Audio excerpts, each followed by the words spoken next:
Huwag kang mag-i-invest sa mga meme coins hanggat hindi mo pa napapanood ito. Pero kung bago ka pa lamang pala dito sa aking mga social media accounts, ako nga pala si Christian G. Azucena, isa tayong incoming third year finance student, but we're also a content creator, business owner, a global trader, and investor as well. So gumagawa tayo ng mga contents about business, finance, and economics for you to be able to be knowledgeable of, no? Yung mga kababayan po nating Pilipinos. Kaya naman mag-like ka na, mag-subscribe ka na, and hit the notification bell para lagi kang updated. Okay po?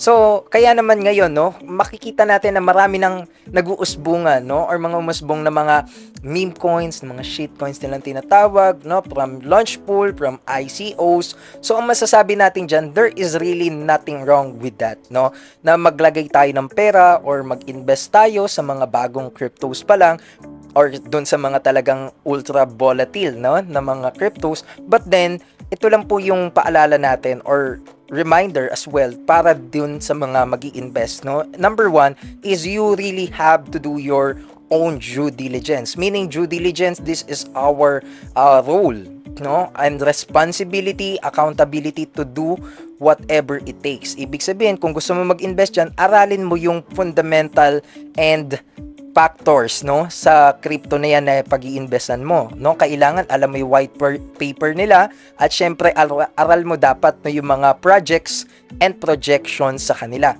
So yun po yung number one, no. Wala talagang problema na mag-invest as long as you are taking the risk, no, in yourself. So number two is wag kayong mag-all in. Halimbawa, kahit 100,000 pera nyo, maliit lang na portion lang ang ilagay nyo doon, no? Kahit sabihin natin 20,000 lang ang kapital nyo, wag kayong maglalagay doon ng mas malaki sa 10,000, no? So pinakamalaki na 5,000, di ba?